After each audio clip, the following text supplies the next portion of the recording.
Blender and find out more. Okay, everybody, welcome back. So let's first of all make our work just a little bit easier. Okay, so we are ready to go. I had some mishaps yesterday, unfortunately, so it I was really upset. Come to find out, I just got new internet, and the Wi-Fi adapter that I have for my computer does not does cannot work as fast as the internet that I have. So, as you know, if the stuff doesn't work, then you know it it just causes problems, causes strife, and so yeah, that was that. That was that. It was kind of upsetting for me. And then I'm trying to figure out why my freaking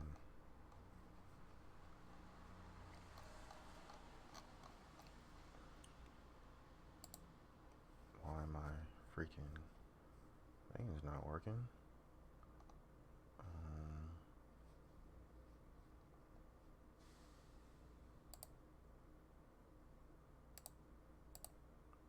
it's like why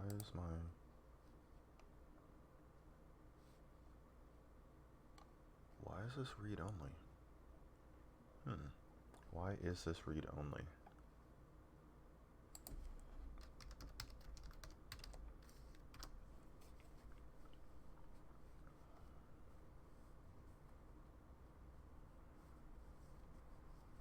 Okay, let me figure out.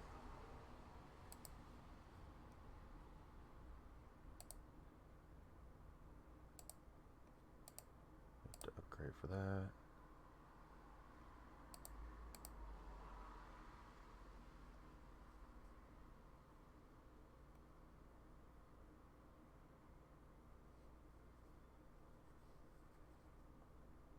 Okay, so it's saying restart the broadcast. Okay, well, let me restart this broadcast.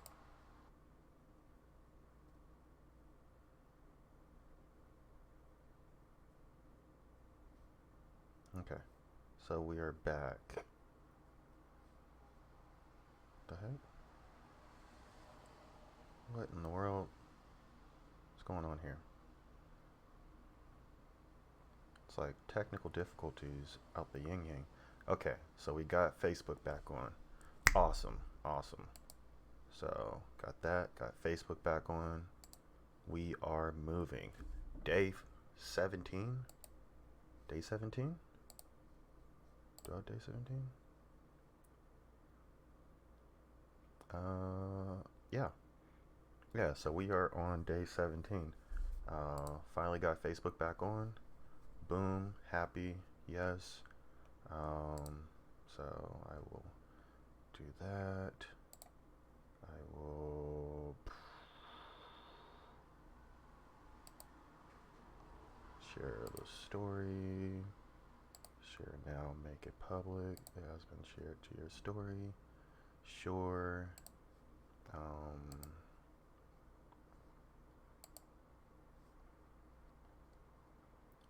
Going to copy, retweet. Okay, so we are back and we're ready to rock and roll. I got all my things online. Um,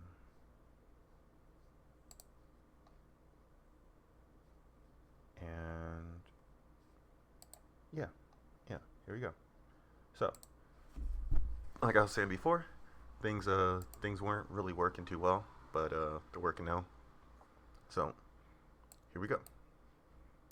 Day 17. Hello, everybody, and welcome to this lecture where we're going to learn about constraints. That's why our bones have gone green. If we go ahead here and grab the top arm, we can see that it's constrained. It won't go any further than the top here. If we drag it down, it won't go any further than that, even if we try.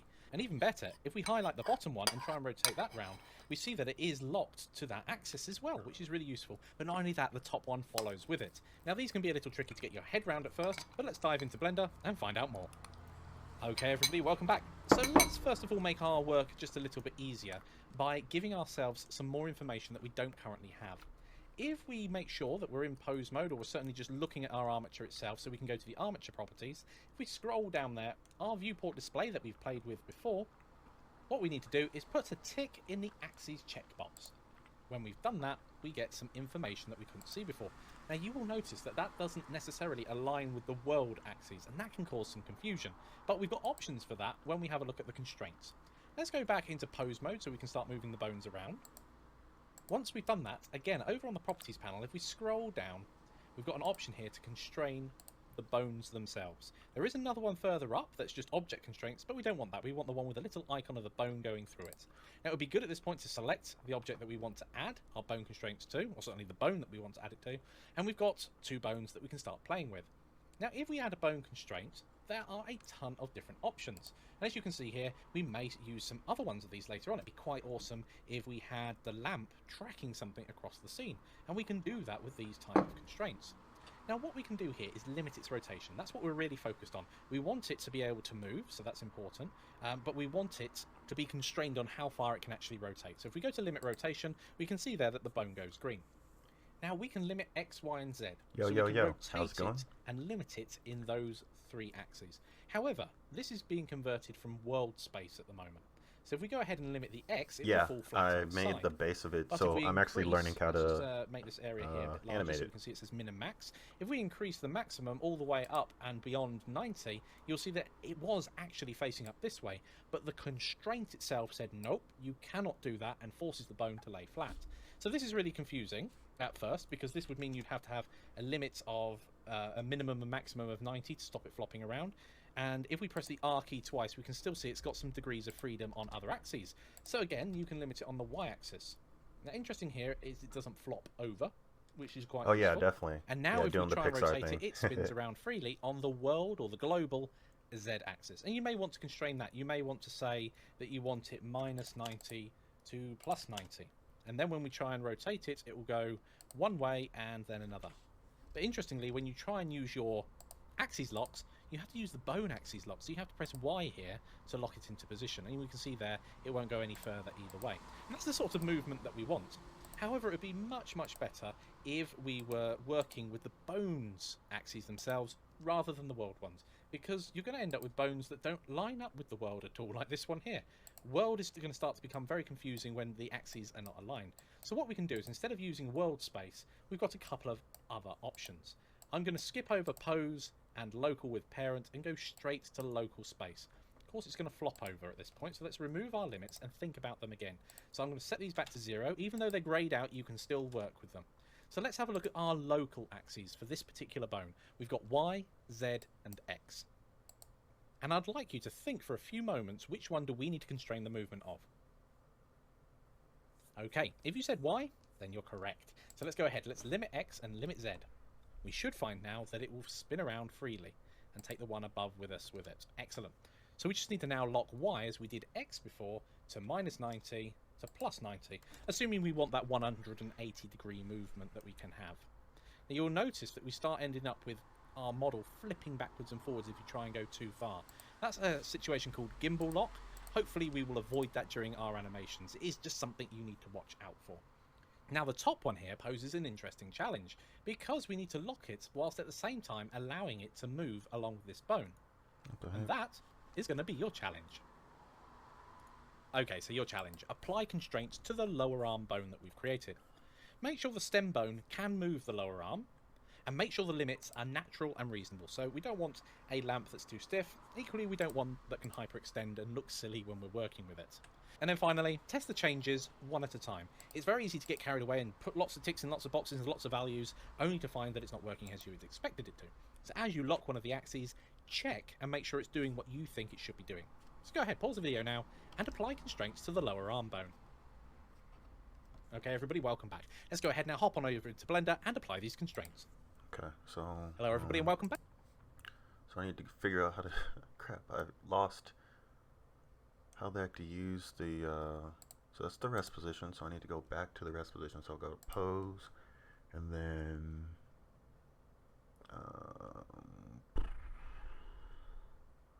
not constraints. Pose library, not add pose.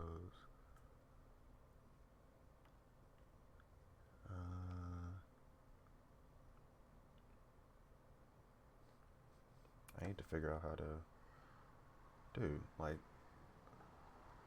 how this happened to me. That, and then I'll rotate it back like that. Yes.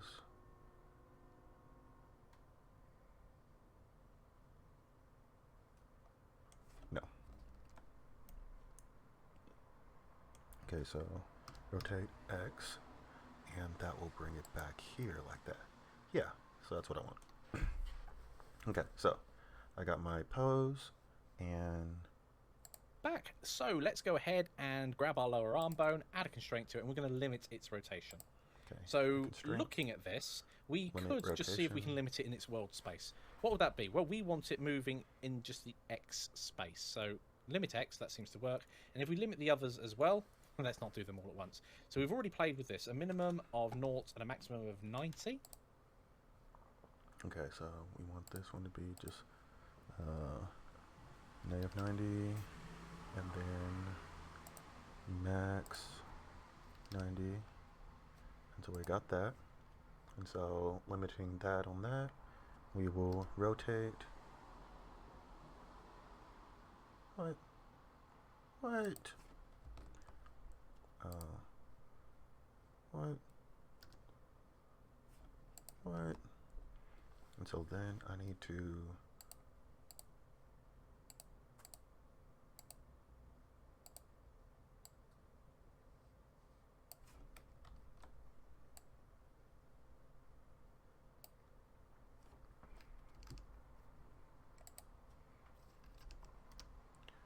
okay, so now I'll try to rotate.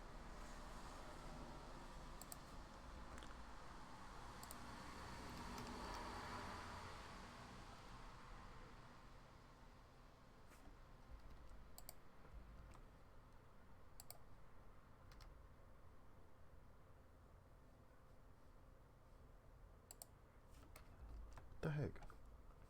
I need to go back and see.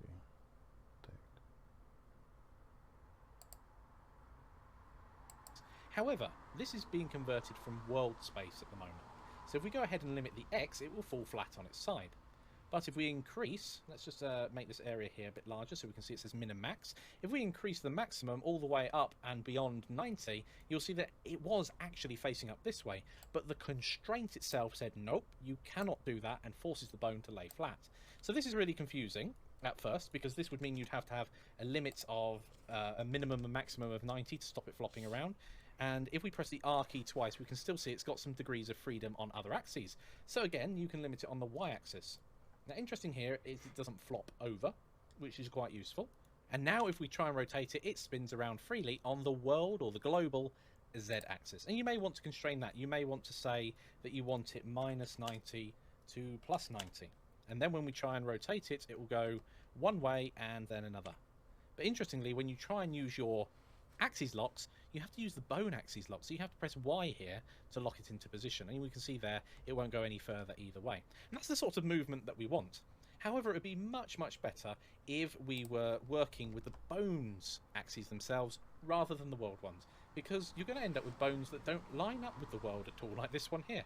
World is going to start to become very confusing when the axes are not aligned. So what we can do is, instead of using world space, we've got a couple of other options. I'm going to skip over pose and local with parent and go straight to local space. Of course, it's going to flop over at this point, so let's remove our limits and think about them again. So I'm going to set these back to 0. Even though they're grayed out, you can still work with them. So let's have a look at our local axes for this particular bone. We've got Y, Z, and X. And I'd like you to think for a few moments, which one do we need to constrain the movement of?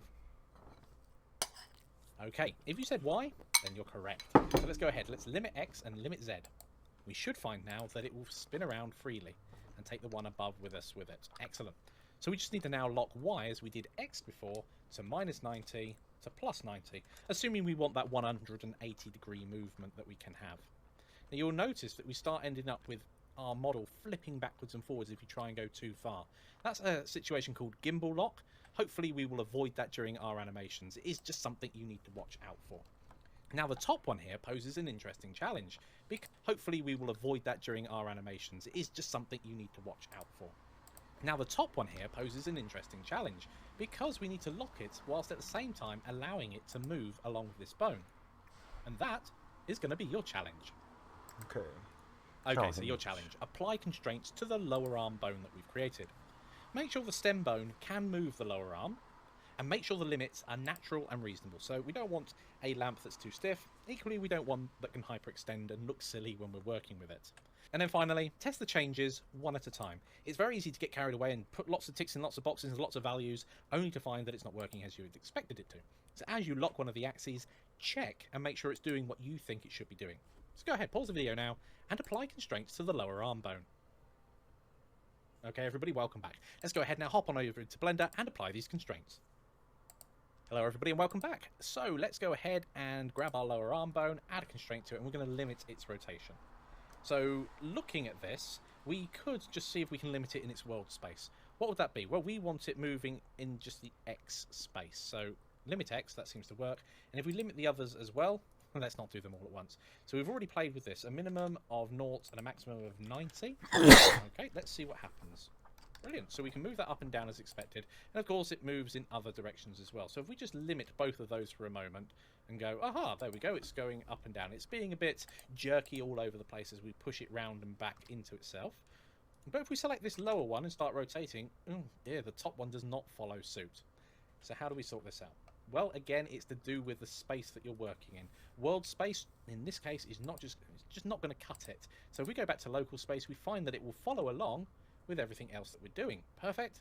And we need to work on the numbers. Okay, so limiting it, and in this particular case, a little tip for you, going into your trackball type rotation, where you press the R key twice, really does highlight problems or it rotating somewhere where you don't want it. So it seems at the moment its current position is 0. We cannot get it any further back than that, and then its maximum is 90. I think that's what's going on here. So if I lower the minimum to maybe minus 45, does that then lay flat? Yes, it does. And then if we do this one at 45 as the maximum, perfect. That goes all the way up to the top. I don't want it extending any more than that, and no more than that going back. Now, you might say that's a bit too hyperextended and would damage the mechanism, so maybe around 35 one direction and minus 35 the other, something like that. Let's try that. Minus 35. Ooh, let's type in the right number. Minus 35 and the maximum of 35. These don't have to be exactly opposite, but there, that looks a lot more natural. I do think that having it all the way up would cause us issues, but there we go. That's all sorted. Perfect. How did you guys get on applying your bone constraints to the bones themselves? You will find that at times that it can be a little bit picky, but I do think that having these axes turned on and working in the local space in this particular instance is going to save you a lot of time and effort trying to get everything working, especially having your bones follow one another. That's very important. So that's it for this lecture. Please share your work over in the discussions. Share any quirkiness, perhaps something really amusing happened when you started linking things together and constraining them, and I'll see you all over in the next lecture.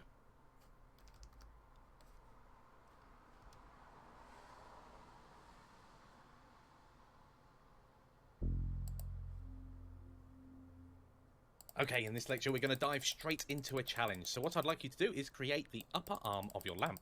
When you've done that, add the appropriate bone to the armature, parent the upper arm mesh object to the upper arm bone, constrain the upper arm's movement. We don't want it just twirling in circles or just going off to the side. Check your naming and check your transforms as you go. Pause the video now and give that a go. Okay, everybody, welcome back. Let's hop on over into Blender and create the upper arm of our lamp. Okay, everybody, welcome back into Blender. The easiest way that I think we're going to go about doing this is to select... Ooh, we need to reset some stuff here by the looks of it. It's gone slightly askew, or we've got it in a pose mode we have. I'm going to switch this so we don't lose any setup we've got at the moment. I'm going to go to my pose itself and set it to its rest position, because then when I go into edit mode, everything is where we want it to be. I'm going to select this part of the tail, or rather the tail point of the bone, and I'm going to go Shift and S and move the cursor to selected. Now we can go ahead. Oh, didn't want to add a new bone in there. I did, however, want to add something, so I'm going to come out and add in a cube. I'm going to go into edit mode and scale it so we don't have to worry about applying transforms later. Let's look at this from this angle here. Just move it in. Okay, that looks good. That's a big enough gap there. Now I'm going to rotate this, looking at it from the side, by 45 degrees. Looking good so far. I'm going to grab this face here. Could also use the 3 key to get there. And just extrude up. Now again, I'm going to look at this from the side. Probably pop it about there. Now I'm going to make this deeper, so I'm going to, looking at it from the side, move it in. New bone in there. I did, however, want to add something. So I'm going to come out and add in a cube. I'm going to go into edit mode and scale it so we don't have to worry about applying transforms later. Okay, so he went to not pose mode, but object mode. Boom. We'll do a cube. Then we're going to resize that in like so. Boom. And then we're going to freaking... Why is that off? What the heck is that off? Oh, okay. So let me get this to be 0. No, crap. Okay, so I need this to be X. Yeah, so that's good. That is good. And so I actually need to grab that thing, go into edit mode, and we're going to move this to the side slightly. So we want to move this to the side. It lines up like that. So I'm gonna just that tilt to 0, and that should be it. That should line up. Yeah, that should be good and lined up. Dang it. Really? Really? Dude.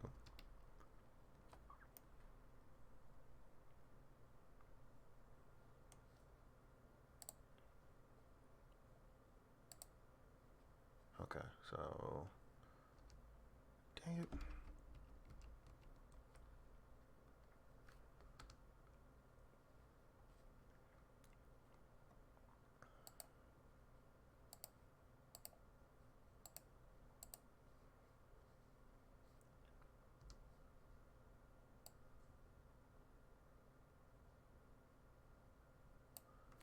Okay, so then I'm going to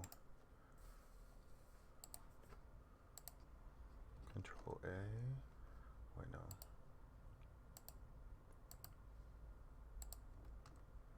Apply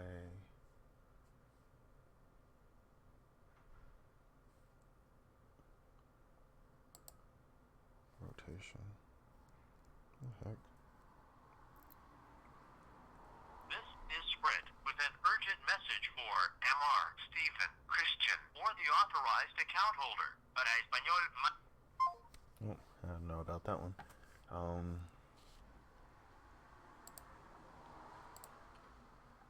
But this I need to, so lower arm, I'll go into edit mode, then I'll essentially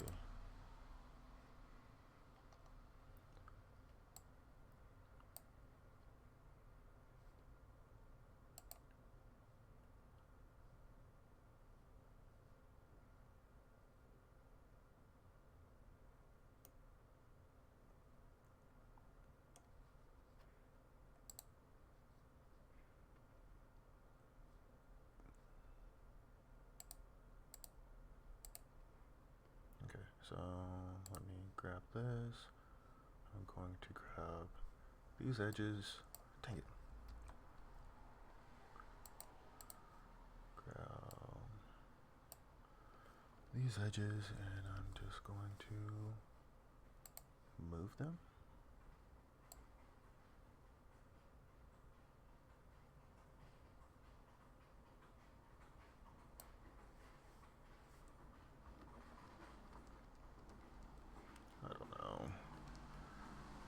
It's just going to be crooked.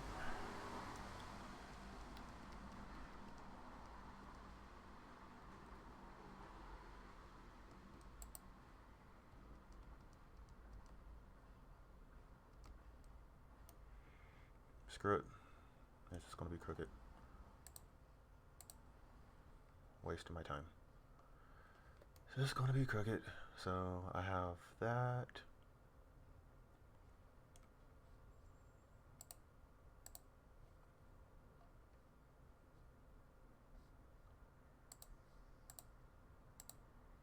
Boom. And then so I'll do Shift S, and that'll be selected. That's where I need to have my whatchamacallit's at. Okay, so let's look at this from this angle here. Just move it in. Okay, that looks good. That's a big enough gap there. Now I'm going to rotate this, looking at it from the side, by 45 degrees. Looking good so far. I'm going to grab this face here. Could also use the 3 key to get there, and just extrude up. Now again, I'm going to look at this from the side, probably pop it about there. Now I'm going to make this deeper, so I'm going to grab this lower face, and I think if I move that, obviously it's just going to move out randomly here. Press the Z key once, Z key twice. It's not moving out normal to the face, even though I'm asking it to do that. Okay, so since it won't let me move to the normal, I will simply extrude to the normal, and then I can select the edge loop running around our model, and finally dissolve those edges. Brilliant. Okay, so that's that bit done. And the normal, I will simply extrude to the normal. Okay, so since it won't let me move, it's not moving out normal to the face, even I'm going to grab this lower face. Now again, I'm going to look at this from the side, probably pop it about there, and just extrude up. okay, so extrude it up.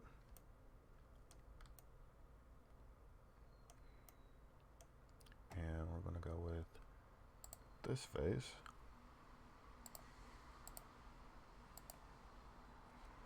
Extrude.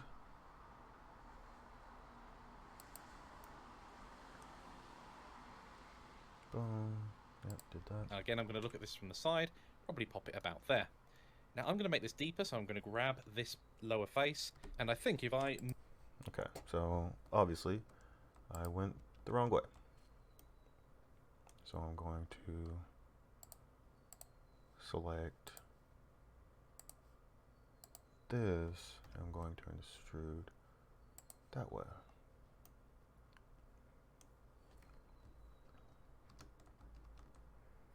Extrude. We're going boom. Okay, there we go. move that, obviously it's just going to move out randomly here. Press the Z key once, Z key twice. It's not moving out normal to the face, even though I'm asking it to do that. Okay, so since it won't let me move to the normal, I will simply extrude to the normal, and then I can select the edge loop running around our model, and finally dissolve those edges. Brilliant. Okay, so that's that bit done and dusted. We can add more detail to it later.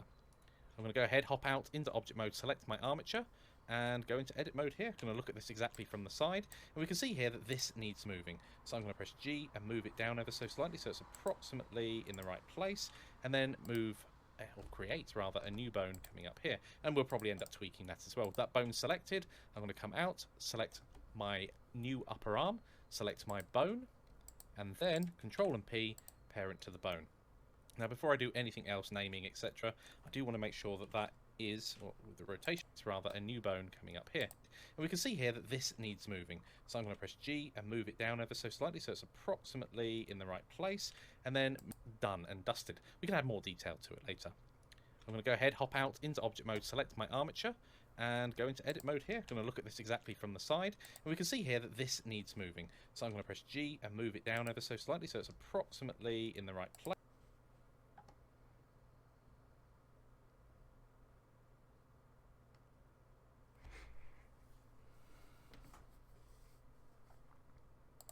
Okay, So I'm going to press G and move it down ever so slightly. We can add more detail to it later. I'm going to go ahead, hop out into object mode, select my armature, and go into edit mode here. I'm going to look at this exactly from the side, and we can see here that this needs moving. So I'm going to press G and move it down ever so slightly so it's approximately in the right place. okay, so press G, and then X.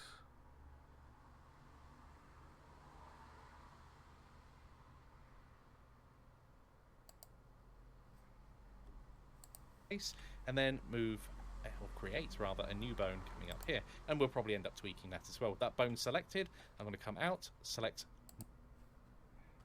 Okay, so then we're going to, oh crap, I need to move this down too.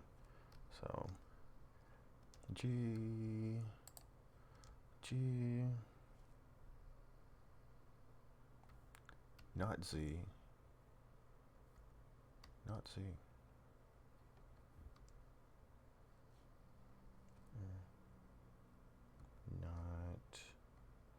Not X, there we go.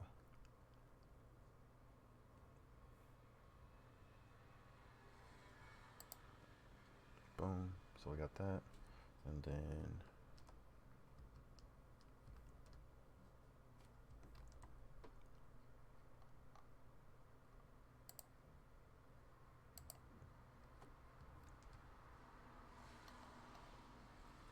dude, what the heck?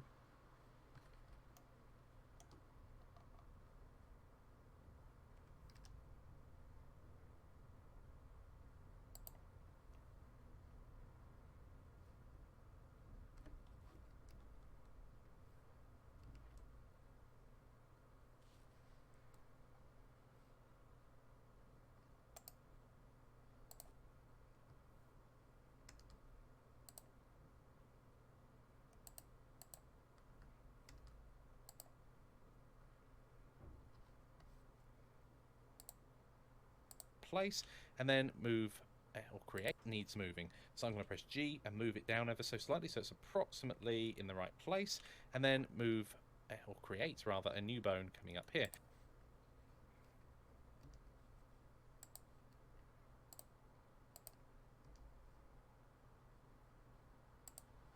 Extrudes it. And we'll probably end up tweaking that as well. That bone selected, I'm going to come out, select my new upper arm, select my bone, and then Control and P, parent to the bone. Now before I do anything else, naming, etc., I do want to make sure that that is, well, with the rotation, got pose mode enabled, there we go, it is moving things around as we'd want it to, but it's also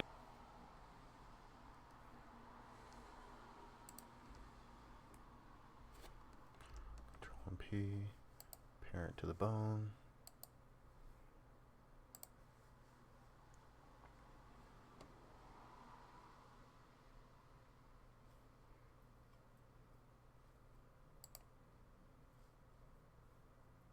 not constrained yet. But before we do anything else, I'm going to go pose mode per arm, select my bone, and then Control and P, parent to the bone. Now before I do anything else, naming, etc., I do want to make sure that that is, well, with the rotation, got pose mode enabled, there we go, it is moving things around as we'd want it to, but it's also not constrained yet. But before we do anything else, I'm going to go to the bones properties and call this the upper arm. And I'm going to do the same for the mesh object itself. So I'm going to go into object mode again.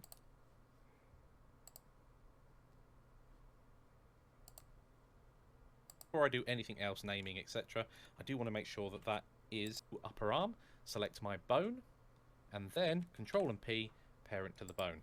Okay. Now before I do anything else, I need to label this upper arm. So label this upper arm, and then we're going to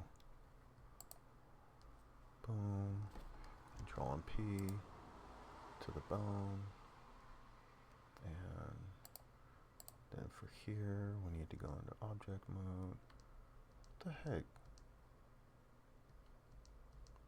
Why is this all funky?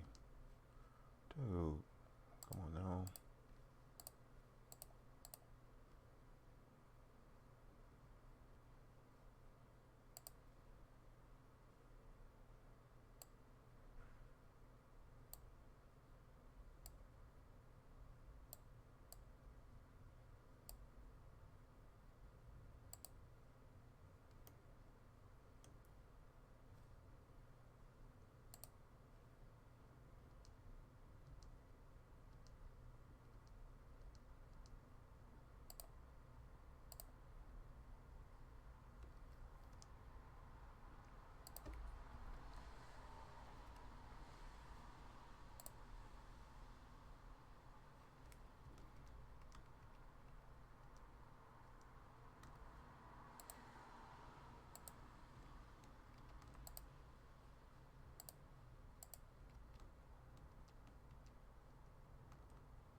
naming, etc.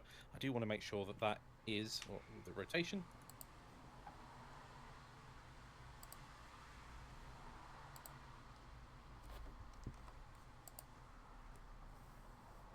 Got pose mode enabled. There.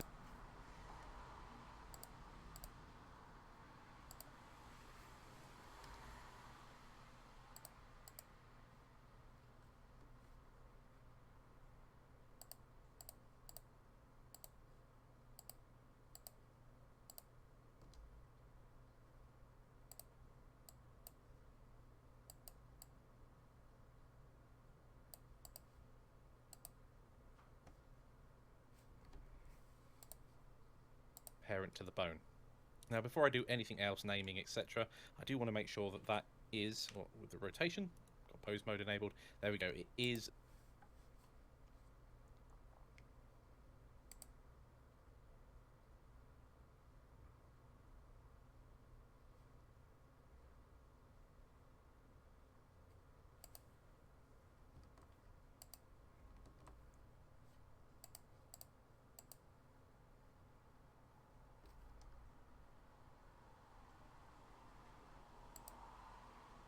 It's not. Why isn't it freaking connected? What the heck?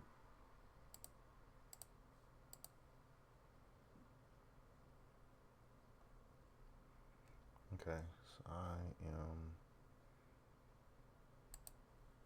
All those edges. Brilliant. Okay, so that's that bit done and dusted. We can add more detail to it later. I'm going to go ahead, hop out into object mode, select my armature, and go into edit mode here. I'm going to look at this exactly from the side, and we can see here that this needs moving.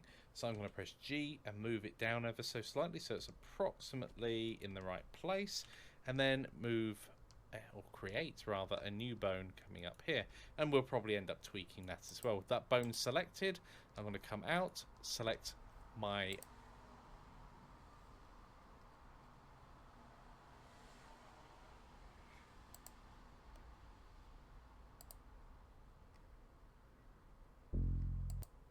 mode, and we the rest of the lamp, how we've drawn it so far.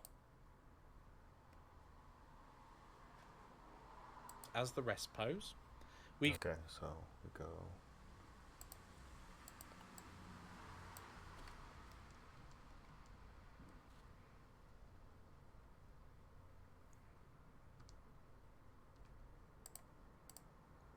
Pose, apply.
could go Control and A, bring up the same menu, or if you like searching.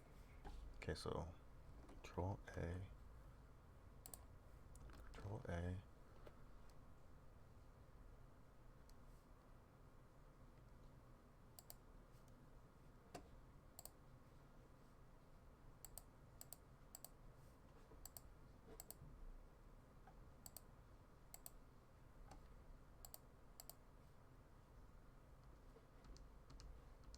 Okay, so I think I got it now.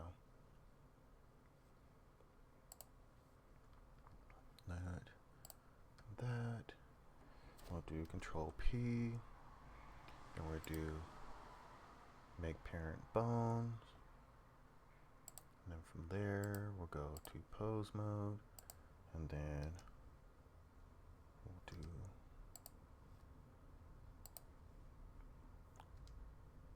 got it. Finally. Thank you. Jesus. That took forever. That took for freaking ever. Okay, so screen movement. Is with the rotation, got pose mode enabled. There we go. It is moving things around as we'd want it to, but it's also not constrained yet. But before we do anything else, I'm going to go to the bones properties and call this the upper arm. And I'm going to do the same for the mesh object itself. So I'm going to go into object mode again, select the upper arm. It's just called cube at the moment. I'm going to call it upper arm. Upper arm. Upper arm. Okay, brilliant. So let's go back into pose mode. Oh, we need to make sure we've got our armature selected first. And we need to go ahead and add in some constraints. So let's do that. Let's add in a limit rotation. Now looking at this, I want it moving on the... Ooh, limit rotation. There we go. I want to keep it local space, which is fine. On the x-axis, I want it moving, so I can limit it on the z and y.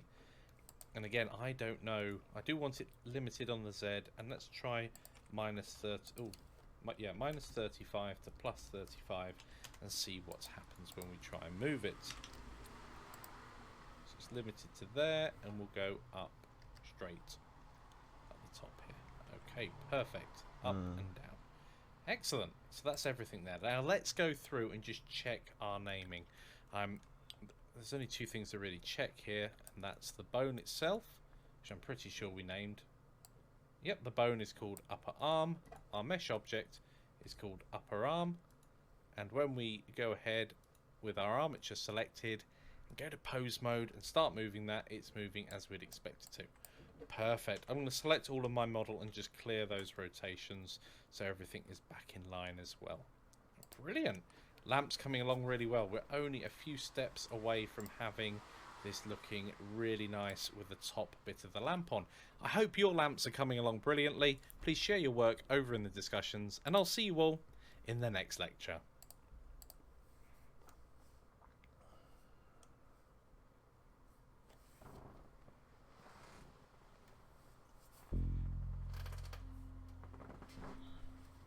Hello everybody and welcome back. In this lecture we're going to create our lampshade, and we're going to use curves again. And you will find that the process that we're about to use is very familiar because we've used curves before to make the base. But this time we're going to use them in a slightly different way, and you'll see how you're able to not only make this particular part of the lamp, but you may also be able to make other detailing that would be very useful for this type of object. Let's find out more. Okay everybody, so what we are going to use here is the modifier. So let's go to the modifiers tab, and we're going to be generating, so the second column, and we're going to be using the screw modifier. Now the moment you do that, you'll notice that we end up with a very horrible looking mesh, and what you're seeing here is the cube being spun or screwed around its own origin. Now what we can do is either give it an axis object, much like we can give a mirror object, or we can simply go into edit mode and just move the cube out slightly so it's not going to intersect as it goes through. And we can see as we play with some of these options the effect it has. So let's just make this a little wider so we can read everything. The axis, well, that's which axis is going to be screwed around. So we've got a couple of different choices here, and you can see we get different results depending on how it's happening. Let's go back to Z for the moment, and we'll have a look at some of the other options. The angle, well, what happens if we change that? Well, then it doesn't become a complete screw all the way around, or maybe several screws going around. It's entirely up to you how you do that. Now, typically it'll be a 360, it doesn't have to be, and then you can use the iterations later on to just repeat that. So, for instance, this cube is 2 meters tall. So if we set the screw at 2 meters, then by the time it's completed one whole revolution, it will be bang on top of itself, which it pretty much is. Now we can adjust that ever so slightly so it looks nice, let's say from the side or the front. Yeah, that's looking pretty good. And then we can just up the iterations, and it will just repeat that consistently going up. Now, what does this remind you of? Well, hopefully it reminds you of some fun, the Helter Skelter, or perhaps a car park. Some of them have, or certainly I had a toy car park when I was little that was like that. But also a spring. This would be a useful model for our lamp. Often the type that we're designing do have springs in them. Let's just make this a little bit simpler again, and I'm going to set the screw height back down to 0, so it basically creates a circle.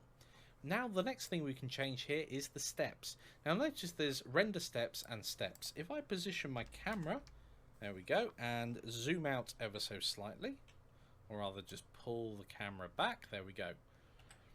If we adjust the steps, let's say we adjust this down to 5 steps, we'll end up with a messy pentagon. Let's see if we can do 6. Yeah, 6 looks better.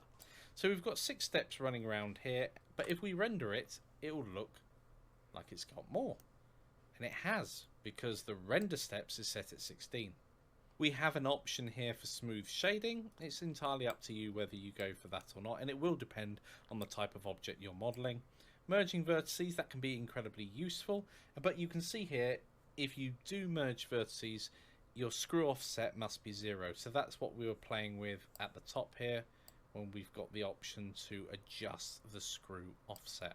That has to be 0 to merge vertices, and that just makes it a much cleaner mesh if we were to solidify this when we clicked apply.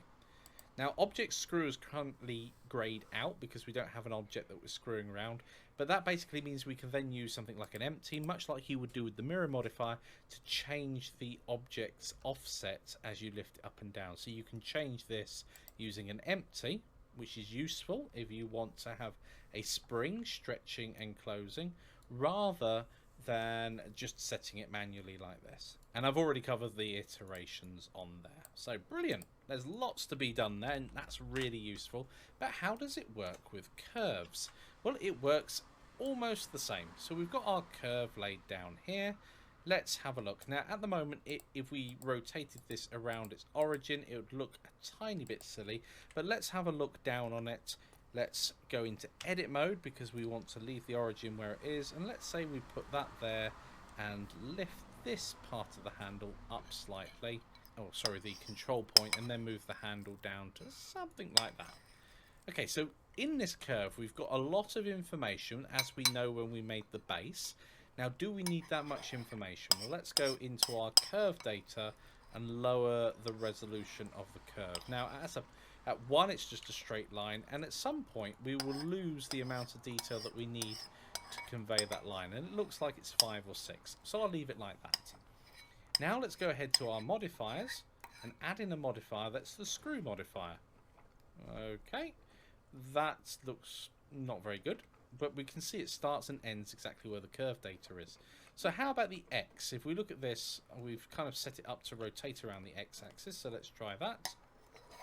Look at that, we've got a lamp coming together. Now look at this edge, it's pretty jagged. Maybe we can increase the steps. Maybe we don't want to do that. So you could also lower the number of steps and then add in a subdivision surface modifier and increase it that way. There are many ways that you can go ahead making your model look better. There's no right or wrong here, but do keep an eye out if you've got your object selected. See, we've got 5,000 triangles here if we have it set that high. So from 1 subdivision, it's 320, 1,200. Oh, blimey, it goes up so quick. But if we turn that down again, or even turn it off, and then just say increase the steps to 32, looks pretty smooth now, and we're at 320. Without adding any extra information along here. That's the curve resolution. If we then thought it's a little bit jagged on this side, we can just increase that independently. And that's basically changing the overall topology of our model. If we put it into wireframe, we can see exactly what's going on here as we increase and decrease. And of course, as we talked about earlier, we want to try and make this as balanced as possible, rather than having large changes in the surface of our geometry like that. So it looks like perhaps around 6 makes all of these nice and uniform. Awesome. So with that comes your challenge. Okay, so this is going to be a relatively straightforward challenge because I simply want you to create your lampshade using the screw modifier. Now, one of the things that I'll say at this point in time is there's no need to add a bone yet or link it to the armature in any way because we're not quite at the stage. There are a couple further modifiers that we're going to use to finish off the geometry of our lampshade first and then come back and we'll rig it later. And then finally, I'd like you to add some materials to your model so far. So I know certainly my lower arm and my upper arm don't have any materials applied. And of course this lamp, I think I'm going to make it match the base itself. So go ahead, pause the video now and give that a go. Okay, I need to figure out how to get this thing freaking like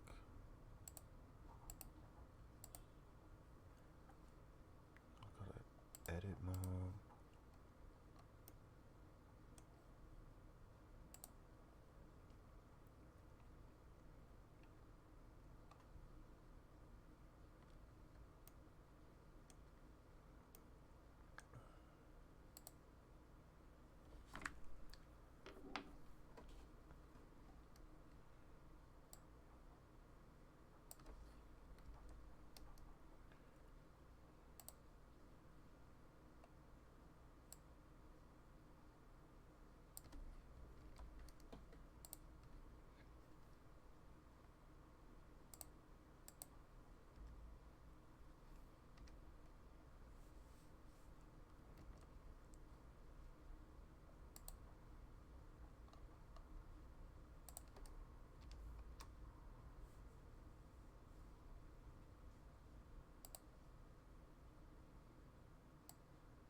Okay, well, I don't know. Let me see if this is still moving. Yep, so that still has a constraint. Cool. So let's go. Okay everybody, welcome back. Let's hop on over into Blender and create our lampshade. Okay, so this is where we left off with our lamp before. Let's go ahead, I'm going to view it from the side, turn on my overlays at the top here, and, well, come out into object mode. Okay, brilliant. Let's add in a curve, a Bezier curve. I'm just going to move it to an appropriate location. I'm going to go into edit mode, rotate it. I think it's going to be on the x-axis. The y-axis? Yes. Okay, whoa, that's pretty big. Let's go in, A, rotate, bring it round. I'm just going to scale it in for the moment. Bearing in mind we're within edit mode, so that's absolutely fine. Now, where the origin is at the top here, and, well, come out into object mode. Okay, brilliant. Let's add in a curve, a Bezier curve. I'm just going to move it to an appropriate location. I'm going to go into edit mode, rotate it. I think it's going to be on the x-axis. The y-axis? Yes. Okay, whoa, that's pretty big. Let's go in, A, rotate, bring it round. I'm just going to scale.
Okay, so got that. Boom.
Scale it in for the moment. Bearing in mind we're within edit mode, so that's absolutely fine. Now, where the origin is kind of important. It's going to dictate where things are moved when we end up using the screw modifier. Okay, let's go to our modifiers. We're generating new geometry, and let's go to the screw modifier. Uh-oh, that's not what we want. Let's try a different axis. No, that's not what we want either. Let's try Y. Boom. Look at that. That's an almost perfect lampshade without doing anything. Okay. Apart from it's in the wrong place. Of course, if we just move the data that's here, it's going to move that. So we need to come out and just place it in roughly the right location. Looks like we're going to have to build up a joint here of some description, but that's okay. We can do that in a bit. But before we do anything else, let's have a look at the detail here compared to the base. Now we've got this really low poly middle section, which could just be metal arms. You know, it's very straightforward to make those into something that looks pretty reasonable for that. But this base and this low poly ring around there is not going to cut it. So there are a couple of ways of obviously sorting this out. We can add in a subdivision surface modifier. We've played with that before. What happens if we do that? Yes, it smooths it out quite nicely. Of course, we've got these two settings here, render and viewport. So we can just add that in. That's entirely up to you. And we can go back to the screw modifier and lower this down. Okay, so this is all messed up. I'm just going to have to boom and make these.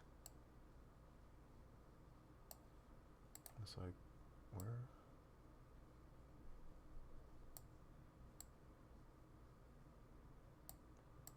Go back to 0.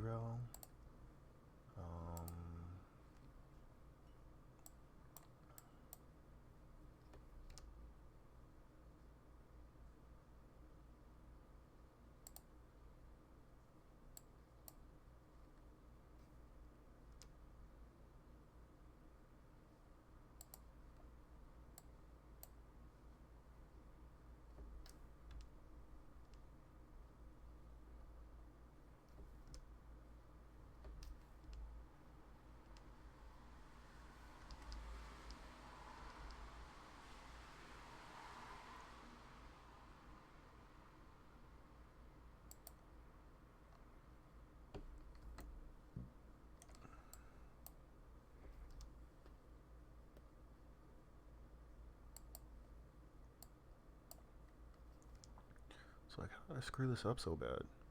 I had one job, and I couldn't get it. It's like, come on, Steve. Better than this. Better than this, Steve. One job.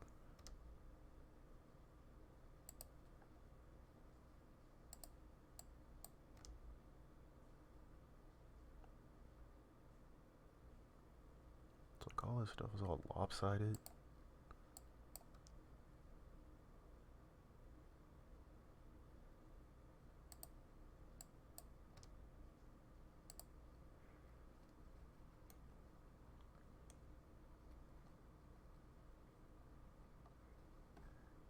I'm gonna delete this. Freaking. Come on now. Delete. Then we're going to come through. Add a. So I'm gonna go right here.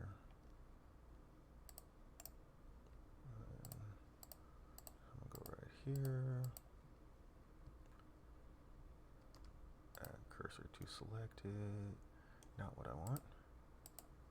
Add cursor to selected, still not what I want.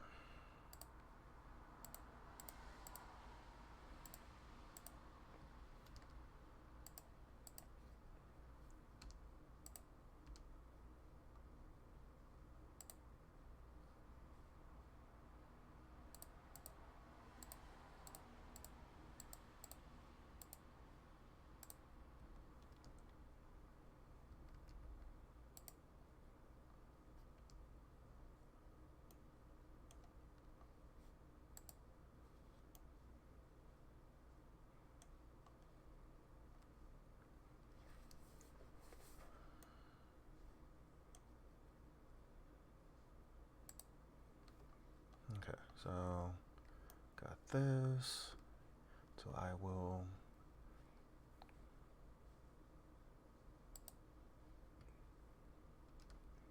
add a Bezier curve, and we're going to shrink it. Boom. And we're going to rotate it on the x-axis by 90. And then we're going to rotate it on the z-axis by 90, by negative 90, like that. Boom, I like that. And then we are going to go to the side, and we're going to move it like so. And then we're going to go into edit mode, and we're going to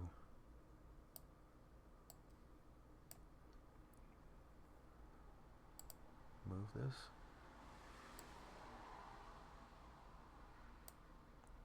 like so, and then we're going to rotate it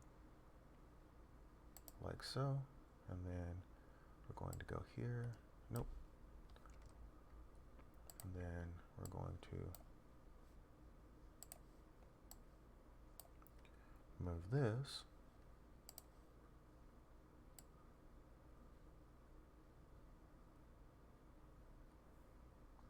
like so, and we're going to rotate it.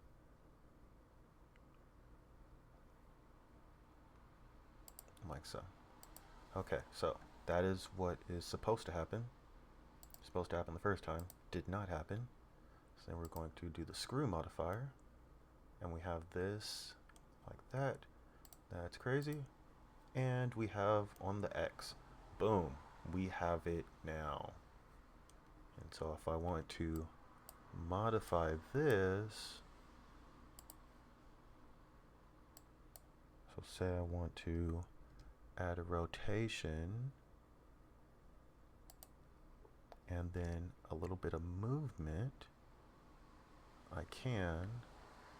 So make that like that, and then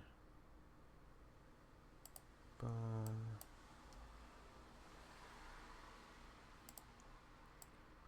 Give it a little bit of a lip, bulge out a little bit, and get that a little girth. And boom, and here we go, we got it. So if I actually want to scale this,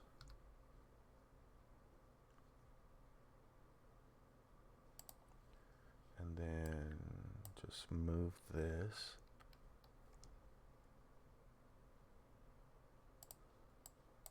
and then obviously that, that,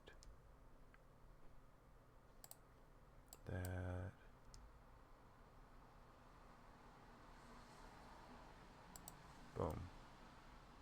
So yeah, that is what I've been trying to do this whole time. Oh my gosh. But I got it. I got it. I got it. Down perhaps 8 steps. Now it obviously gets a bit smaller when you do that, so that's something to bear in mind. But 16 steps produces, on this particular item, we can have a look down here, 17,000 triangles. That's a lot of information.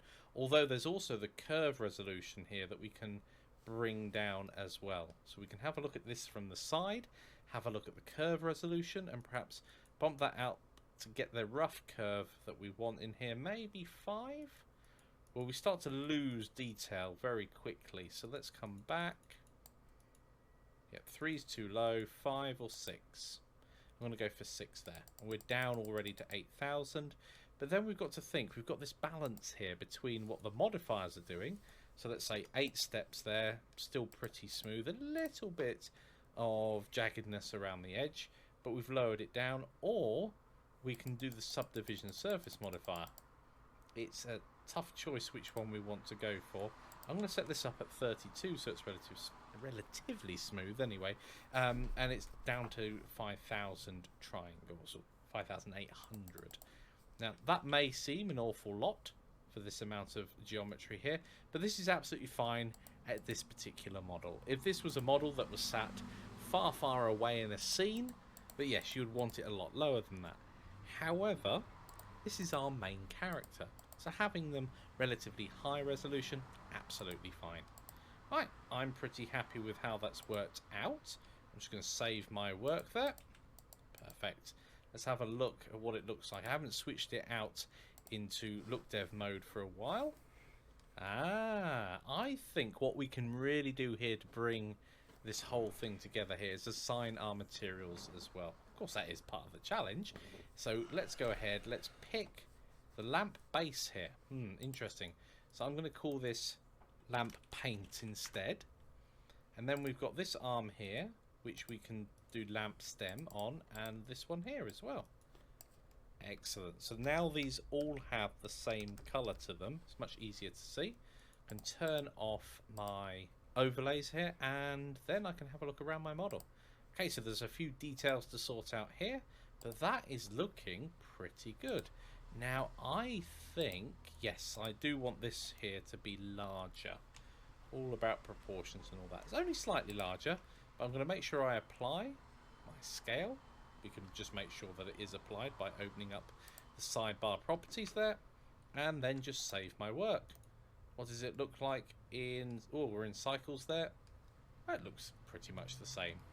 There we go. I'm going to stay in look dev for the moment and work there. Save my work. Let's see how you guys are getting on. Please share your work over in the discussions, and I'll see you all in the next lecture.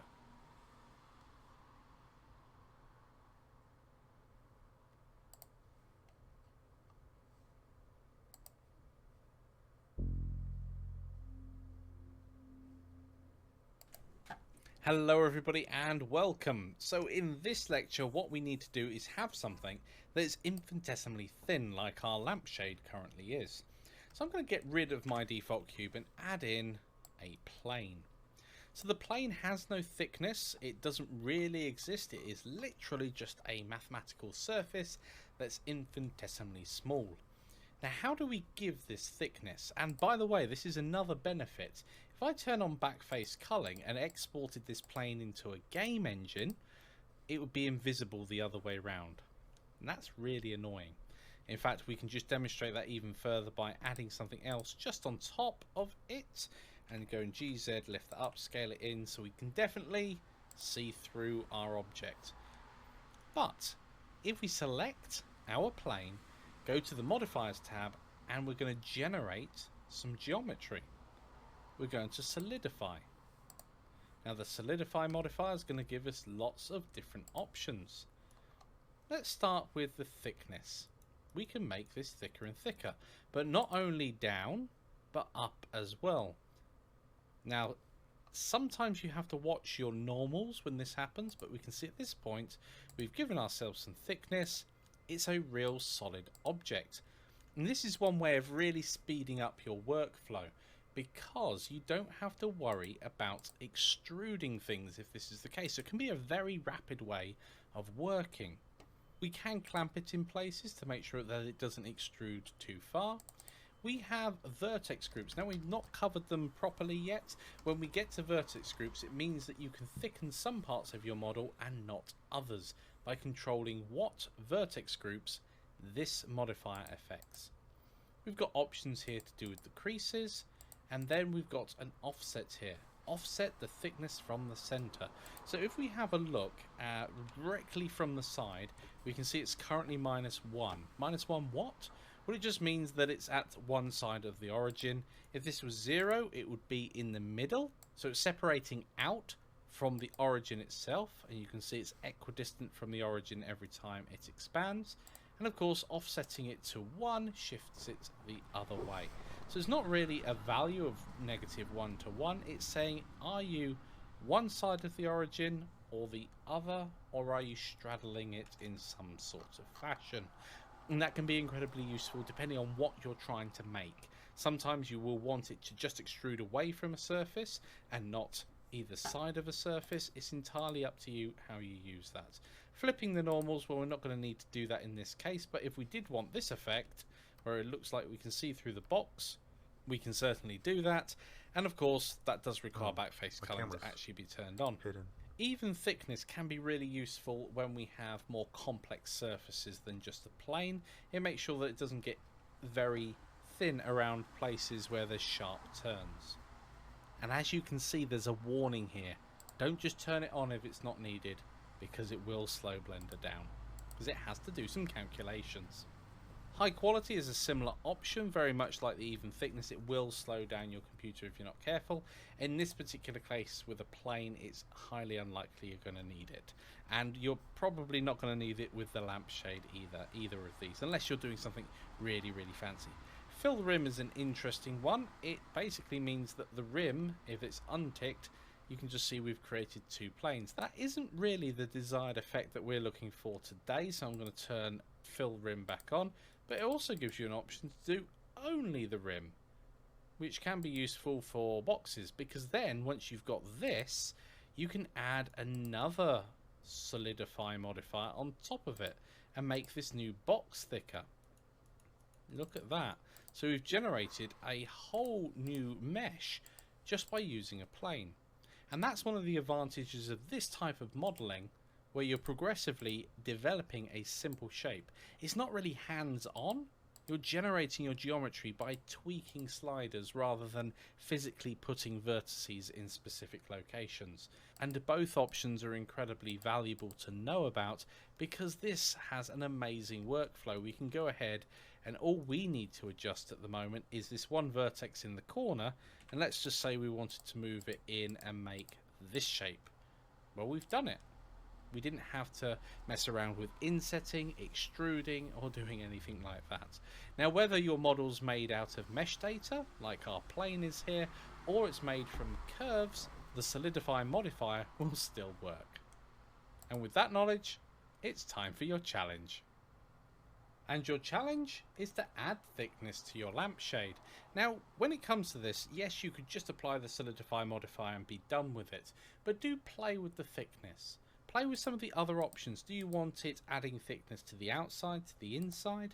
It's up to you how you set it up. I wouldn't just leave it as default. I would explore the various options that you've got, because it can change the look of your lampshade itself quite dramatically. I found when doing this challenge that if I add my solidify modifier and have it on the outside rather than the solidifying happening on the inside, it tends to make it look not as I would expect it to. In my head, I have modelled the outside of it so far, so I want it basically solidifying inwards rather than outwards. Otherwise, it doesn't really look like I intended it to, and in fact ends up looking bigger overall. But whatever you end up doing, go and add thickness to your lampshade. Pause the video now and give that a go. Okay everybody, welcome back. Let's go and use the solidify modifier to add thickness to our lampshade. Hello everybody and welcome. So we need to make this lamp at the top, or the lampshade at least, a bit more solid. So let's go to our modifiers. I'm going to hide away my screw and then add in a solidify. Now it already changes the look and feel of the shading coming round and the overall model. So before I do anything else here, I am going to add in a subdivision surface, and I'm not going to have it at this point. Notice lower down it subdivides what we've already done. If I lift it up, we get a much different result. So where you place this does make a difference. So I'm going to screw first, then I'm going to subdivide. I'm going to leave that relatively high. Now, this is going to be a focal point, so I want that. And then I'm going to solidify. And let's have a look at the options here. Now I do want to make sure that it looks like it's got some depth to it. Before, if we just turn that off, you can see quite clearly, oh, if I push the right button, it's just a thin, non-existent piece of lamp. However, when we turn it on, it does suddenly start to look more tangible. Now what we do need to do here is just make sure it looks the part. So we can increase the thickness and notice it's growing outwards. Now at a certain point that's just going to look too big. We could also grow it inwards, so we could do minus, oh, not -5, but that looks pretty cool. Minus 0.5, so let's just bring that back. So we can see here when I'm holding down the shift key, we can have it grow outside or inside of the already made geometry. Now the one thing to watch out for if you're putting thicknesses at negative is you may, if we go to solid view and go to the options here, backface culling, going to make sure here that we're not pushing geometries through itself, because you can end up with it looking invisible if we're not careful, and that's no good. So in this case, it's behaving itself even though we've got a negative thickness, which is almost like scaling itself through itself. In fact, this particular view in solid shading is giving me a much better appreciation of how thick we need to have it. That is too thin, this is too thick, so it's going to be somewhere in between. I'm starting to settle around the 0.01 that it already had, maybe a little bit more. It's a minus 0.1. There we go. Minus 0.1? Ooh, minus 0.1. There we go. So that's looking pretty good. And if we go into wireframe, we can see that we've got lots more information there now, because it's added geometry. It's added some thickness to it. And Solidify is a great way of making sure that objects that are just thin films actually have some geometry to them. Really useful with physics as well, by the way, because then there's more for something to interact with. Now, I don't think there's any other particular settings that I need to adjust here. So I'm filling the rim. Obviously, we don't want it looking hollow around the edge, but it does change the shading. This is always a good way of quickly checking if you sharpened up this edge here, what would it look like? In fact, it does look much more defined like that. So with the amount of geometry on here, as it comes around this edge, it kind of blends around. It looks like it's lovely and smooth as it goes around. However, if that wasn't there, or we put an edge split modifier, it would look much sharper. And I'm not sure which version I like. Probably something in between, to be quite honest, which our next modifier that we're about to learn about will certainly help with. So that's how my lamp is coming along. Please share your work over in the discussions. Looking forward to seeing it. In fact, you can always render it out at this point in time if you wanted to. I don't know if I've got enough light in my scene to do it on mine, or if even the camera's in the right position. Doesn't look like it is. In fact, let's render out what we've got so far. My camera is not in the right position, so let's make sure it is. Awesome. And let's just render that out. Now, it doesn't really matter what stage your modeling is at the moment. It's always good to render things out and have a quick look. Now, I would argue at this point in time that perhaps my render settings need a little bit of a tweak. My resolution, I think, is set just a little bit too high. Now, you can see here that the bulb, the original bulb that we had, has dropped all the way down here. But you know what? For this particular render, that's not too bad. And that's all I need. That really is all I need there. I don't need any extra information. That covers what we need to see. So I'm just going to cancel the render, and then it will pause where it is, and then we can just have a look. Yes, that's coming along really nicely. I like that a lot. Remember to share your work over in the discussions, and I'll see you all in the next lecture.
It's like my freaking render is not working right now. I don't know why.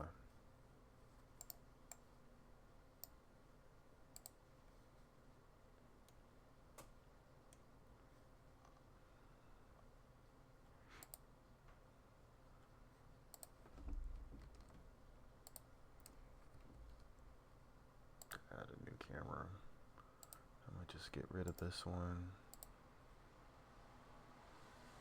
And then when I get to this camera, I am I'm going to just do flyby navigation.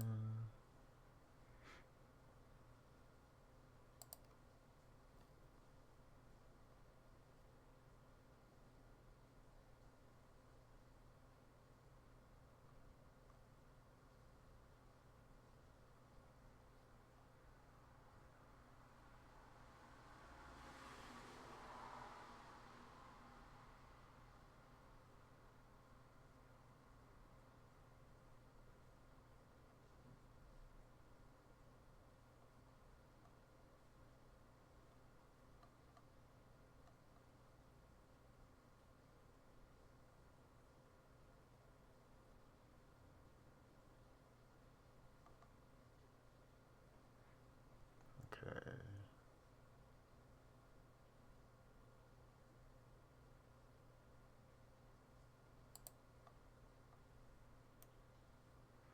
So we got that. So let's check out the freaking render now.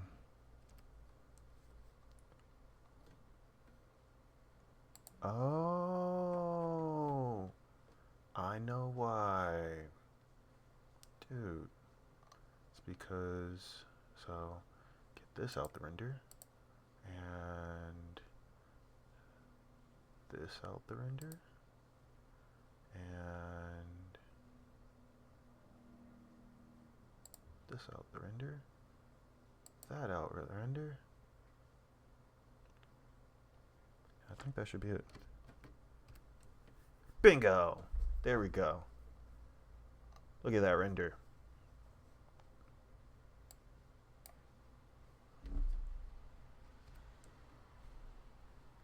Bingo. That render. Yeah. Okay, so got that. I am going to turn off the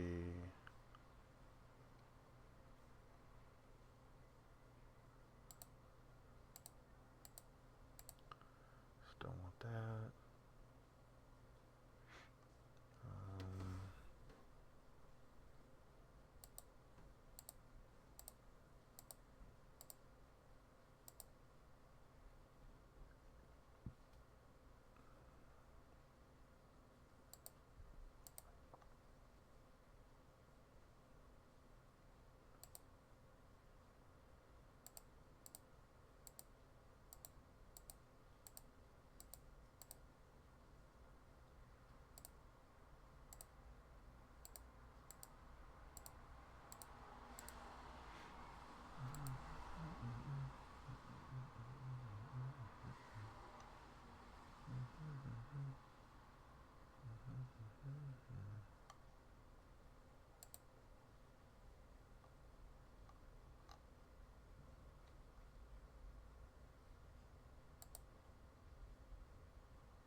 I feel like this needs to be parented to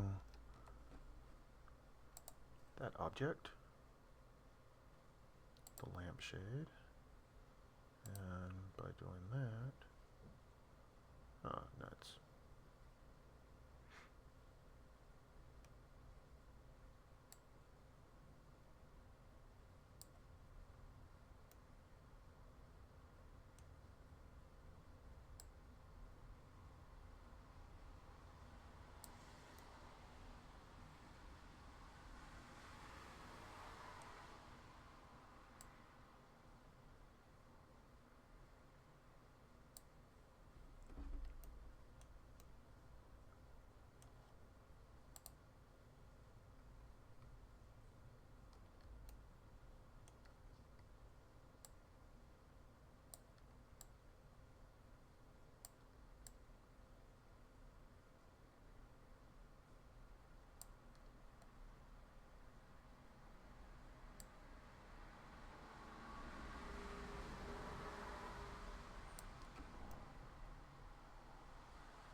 So I got it. Boom. So I'm gonna just turn this off because I don't need it. And that's for the lampshade. So now I can render this out again. Boom. And then I'll just save this. Image, save. This is day 17. Boom, day 17. And that's that. So, boom, got it done. Got it done.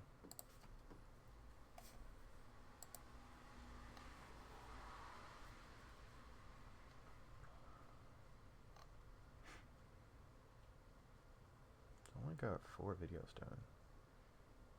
What is that? 10.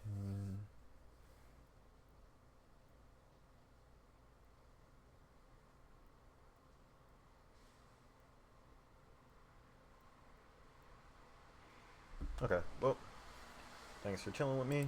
I am outie here. Yep, I'm out of here. So, adios, people.